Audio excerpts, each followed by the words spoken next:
Hey everybody, and welcome back to the next part in my dialing in series for our Line 6 Helix. This time, we're going to dive into a amp model specific preset rather than an artist specific preset. And I had a request recently to try to mess around with the 2204, which is the Marshall JCM800.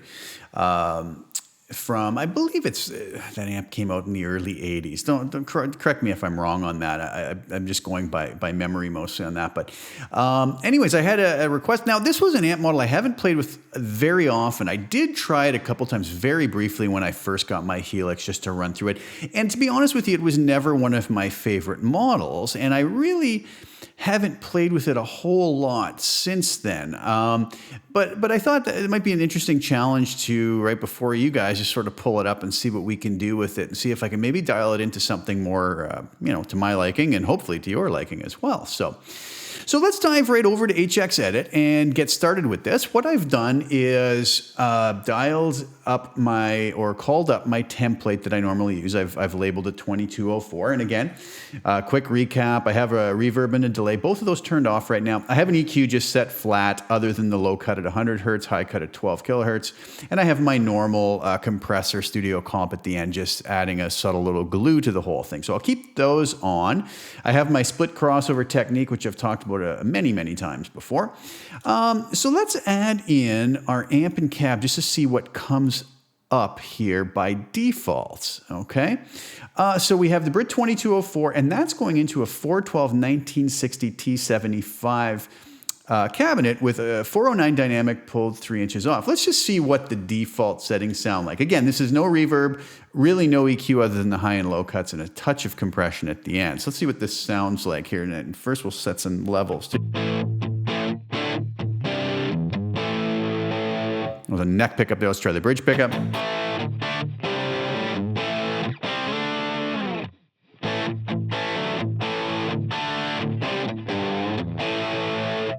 Right away, I'm going to come over and just pull my channel volume back as a starting point here and boost my output here about 10 dB just to get my meters where I want them to be.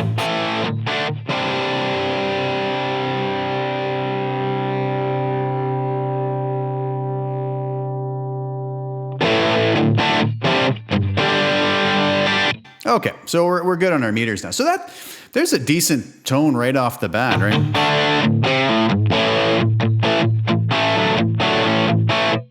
Now, there's things about that I'm not too crazy about. It's kind of a...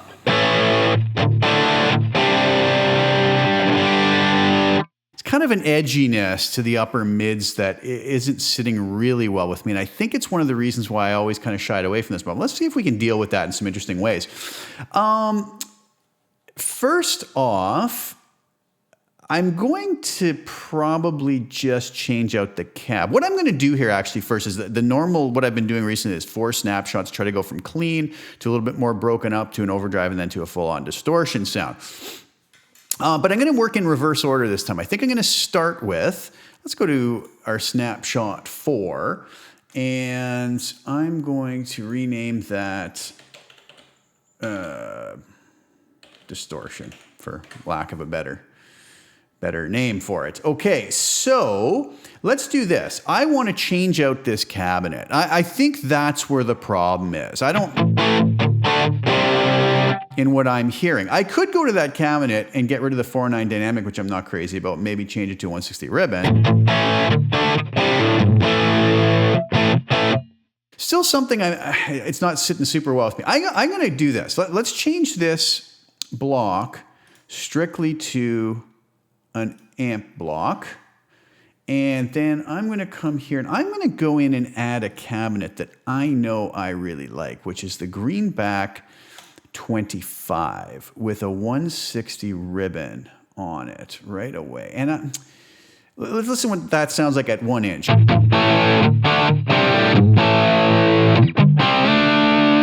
I'm already liking that a lot better, but maybe let's pull that to 3.5 inches.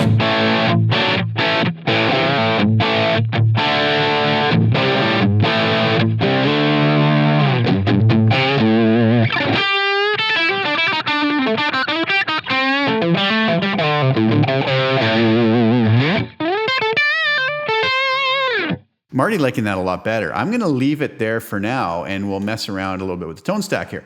So I want this to be my distorted snapshot. So let's do this. Our master's at 3.6. What happens, I'm going to have to pull the channel volume back here a bit. What happens when I just sort of dime this to 10 on the master and the drive? We'll pull that back.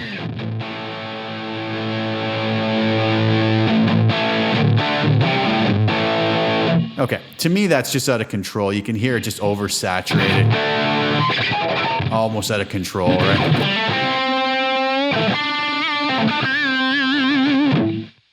Okay, so let's see what happens when we pull that master back to maybe around 5. To me, it sounds a lot like it's modeling that preamp distortion, which it would be because we have our drive on 10, which I'm not too crazy about. So let's see how much distortion we can get out of this without being too saturated, overly saturated.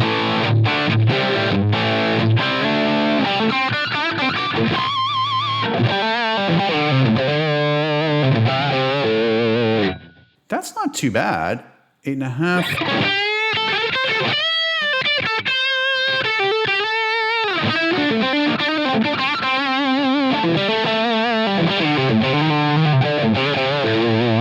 Now, some people might find that a little much. Let's go to 8, and we'll probably...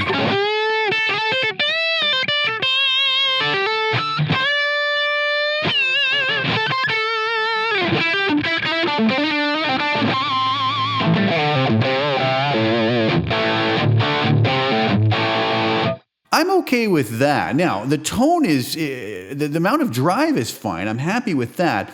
But, let's see, let's check. Yeah, okay, so that's fine volume-wise.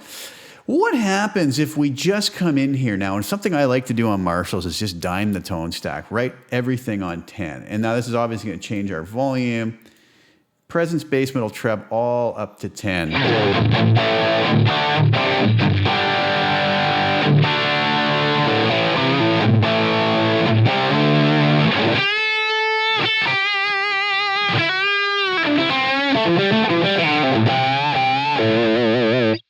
It's not bad, but now I'm hearing something in that upper end again that I'm not crazy about. Let's pull our treble and our presence maybe back to around 8. The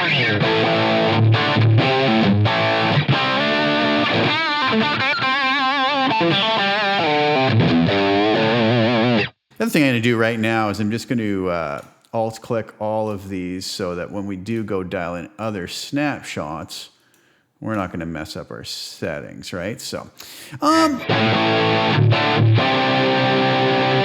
might find now that I've done that, that maybe that's a little too much distortion still.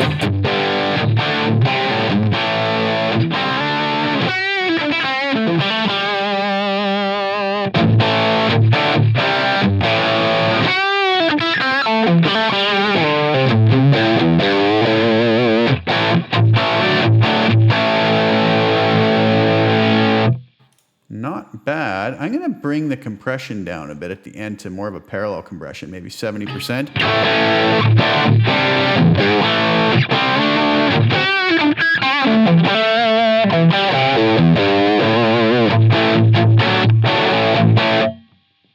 I'm liking that. Okay. Now I'm going to come in with my split crossover and deal with the tone a little bit here. I'm going to maybe just bring up, I have the crossover set at 650 hertz like I often do. I'm going to bring a dB.5 above that and maybe just shave everything below 650 hertz off by a dB.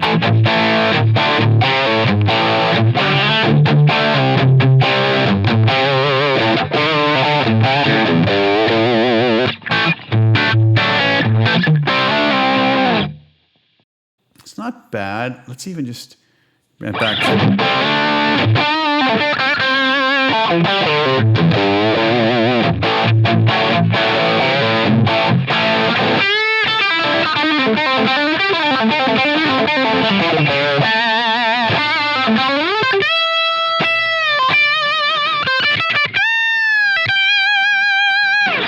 I'm kind of liking that. The other thing I'm going to try to do here, let's come to the Sag Control. Let's just bump that from 5 to maybe 8 and see what happens.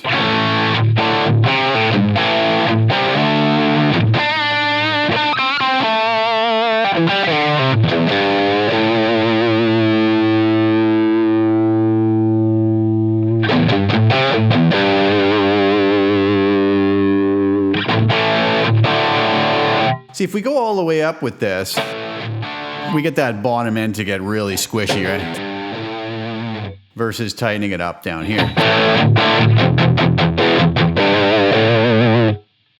Default was 5, but I kind of like it up around 7.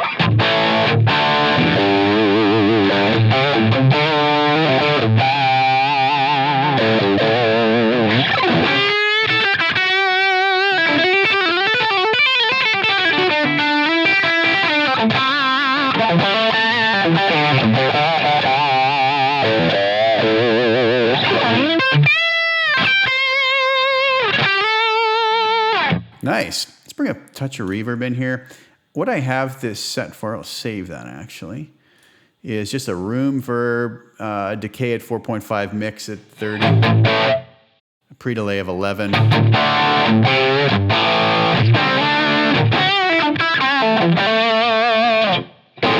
Okay with that. And for this snapshot, let's add a little bit of delay. I got a transistor tape, set a quarter note.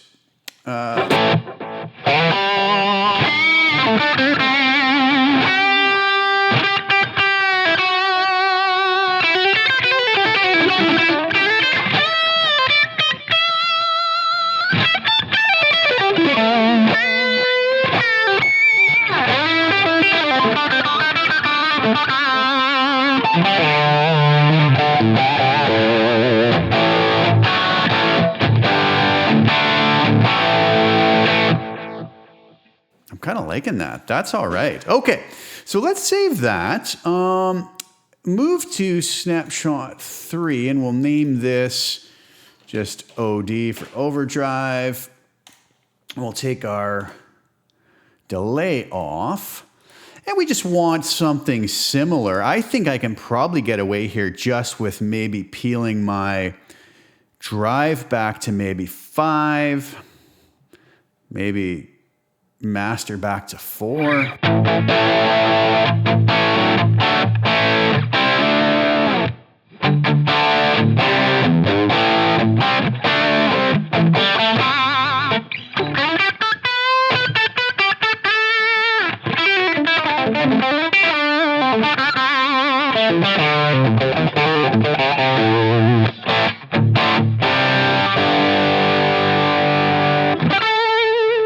That's not bad. Let's see what it sounds like switching between snapshot 3 and 4.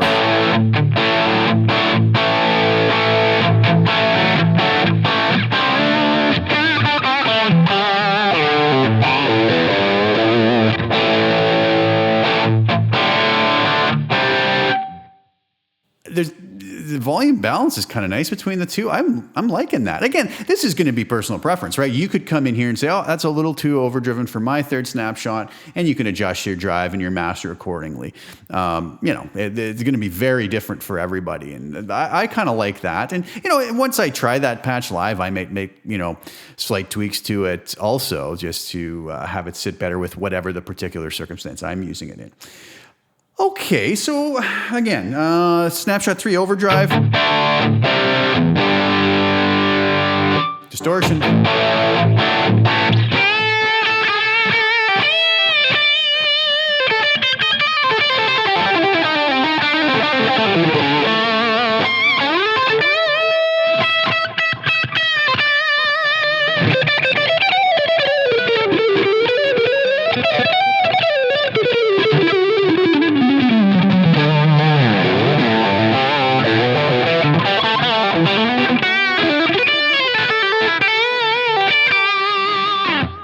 Nice, I'm liking the tone. Sorry about the sloppy playing. Okay, well, let's hop back to snapshot 1 now and name this clean. Whoops, not lean. Oh, lean is not bad. Clean, okay, so there we go. put the verb on. Let me see, actually, on snapshot 3, did the verb stay on? Yeah, we had the verb on. Okay, good. So clean. Little verb on, all that's good. I'm not going to mess around too much with that. It's pretty subtle as it is. Okay, so now to get this to sound really clean, this amp model, I have a feeling we're going to have to pull the drive and the master back quite some way.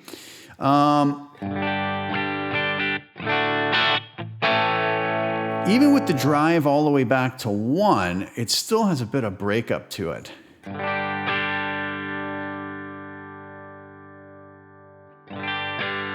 Okay, so obviously now here we're going to have to really pump our channel volume up.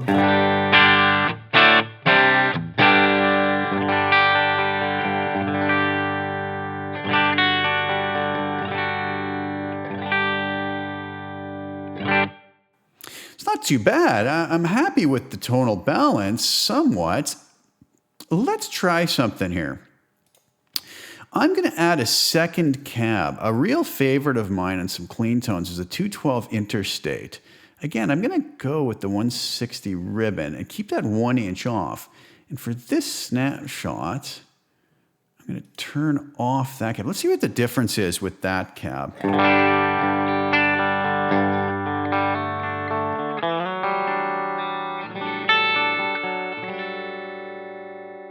And maybe for this, I'm going to come into that bottom end and dial that back in.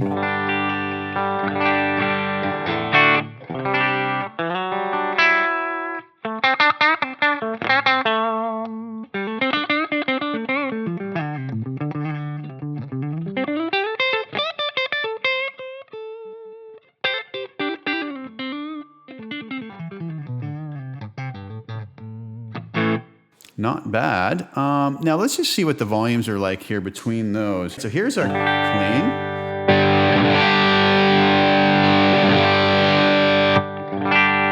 Okay, so that clean needs to come up in volume considerably. So I'm going to snapshot enable my output, and maybe just on that one there, I'm going to add, I don't know, maybe 3 or 4 dB.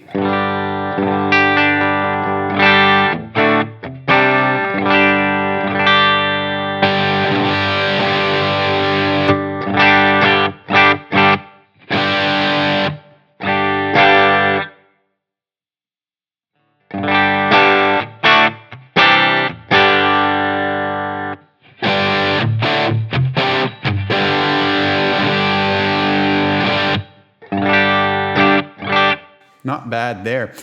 What I might do is just dial everything back about 3 dB. So this was at 16.6. I'll put that to 13.6. Bring these ones down to -11, just to kind of not get so close to redlining these things.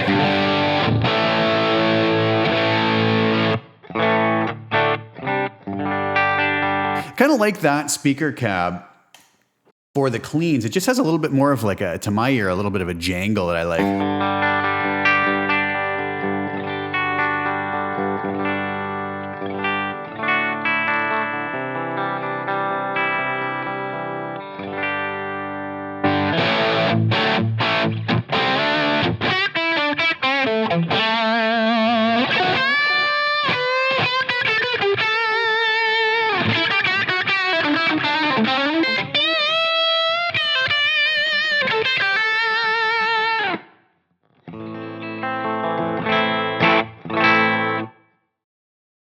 Guess the clean could stand to a little bit more volume, maybe.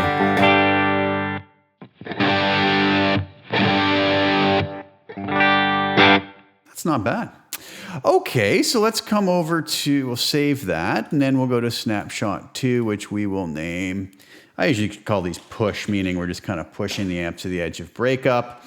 So I'm going to probably start off by getting that master back to 5, let's say. I'll see how that sounds.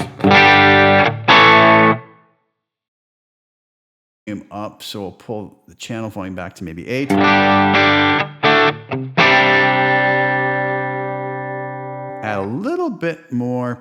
You know what? Let's keep going with the master on this. See what happens when we push that, if we get a nice little breakup off of it.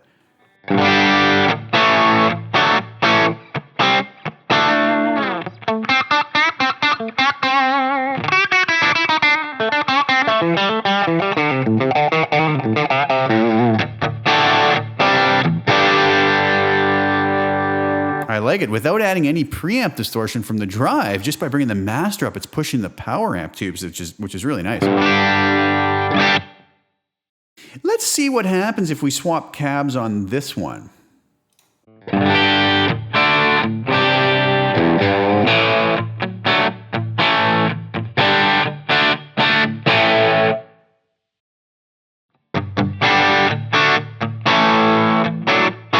I like it. It's a little bit brighter for the interstate here. It's not quite so dark, right? So I'm going to keep that. Let's see what the balance of the volumes is like.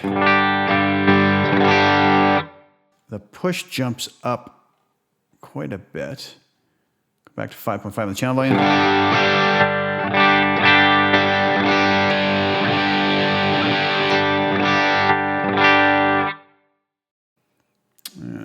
Again, maybe back to 5 there.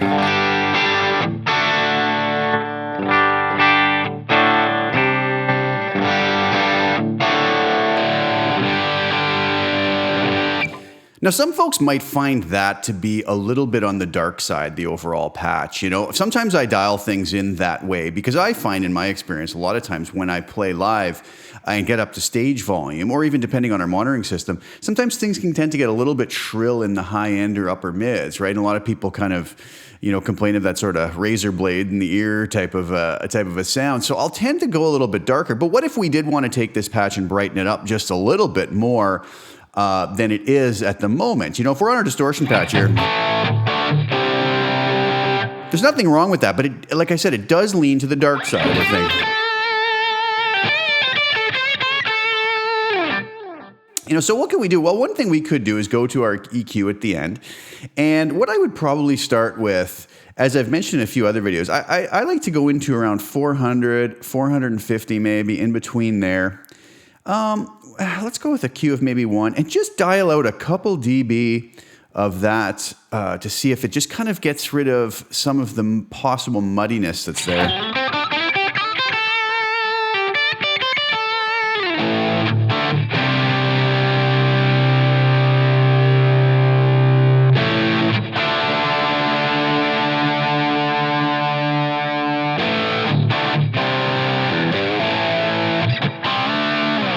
I don't know if you noticed that, but it does clean it up a little bit. You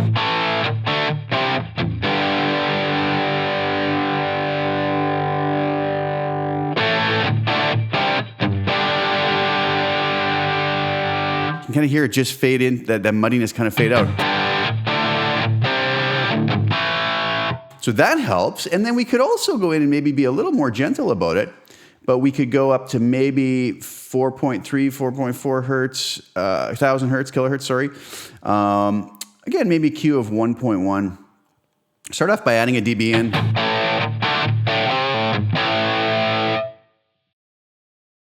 Maybe a couple dB.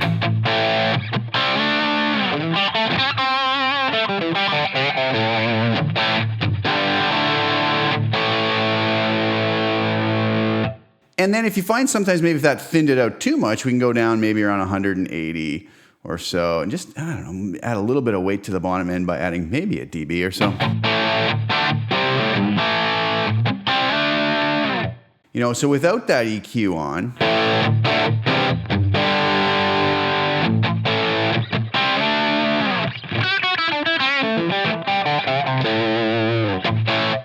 that to me is a little bit better. The other alternative is to go up to our split crossover and be a little more aggressive up there as well. Maybe add 2 dB to everything above 650 hertz.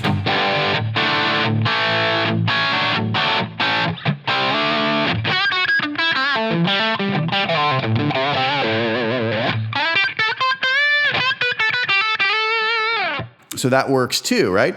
It's really going to be up to personal preference. It's just I like to point those things out so that any folks who are working around with this and they might get into their situation live or in the studio where they go, oh, it's just a little bit too dark. At least they know where they can go very specifically and dial it in just to what their ideals are, right? Through their speaker system and so on and so forth. So those are all possibilities that we can play around with. So I'll probably leave it like this. So let's see how that affected our clean presets, or our snapshot, sorry.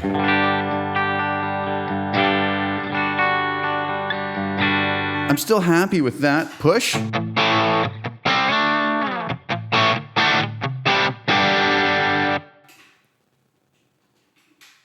Overdrive, missed it.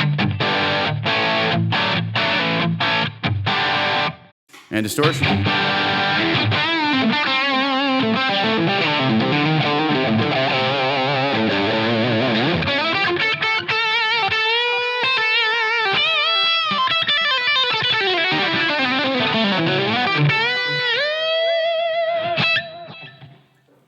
I'm okay with all of that, you know?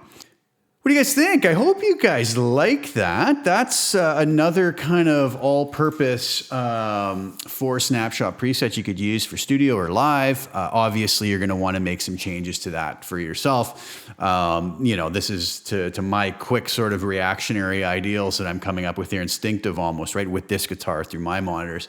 But you guys will want to take that and tweak it. You know, there's a lot of possibilities here by adding or subtracting gain, whether it be from the drive or the master, you know, preamp versus power amp distortion. The 2 cabs we've talked about, adding in delays where you want, changing the reverbs to your liking. So anyways, I hope you guys liked that and enjoyed. I hope that kind of made sense what I was doing. I'll have this up on CustomTone for you guys to download very shortly, or hopefully actually by the time the video's up. And you guys can give it a try. Leave me your thoughts, your comments about it. Always love to hear how you guys enjoy it and if it worked out for you and how it sounds through different systems with different guitars. It's always great to hear because I only have my system here. And my guitars and my playing to go by as I'm sitting here. So yeah, so please subscribe to the channel if you haven't already. Like the video, share it. Really appreciate all the support you guys give me.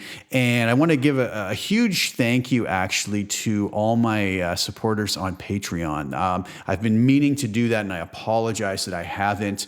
You'll see the names. I'm going to put the names up on screen here. And a huge thank you to you guys for your support and your kindness. It really means a lot and it really does help me to keep doing these videos that quite a few people seem to enjoy, and it's always great to hear from everybody. I really try to get back to everybody in a reasonable amount of time. So thank you guys so much for that, and thank everybody else for the support as well. It's really great. So thanks again for tuning in, and I'll be back soon with some more content. We'll talk to you soon. Ciao for now.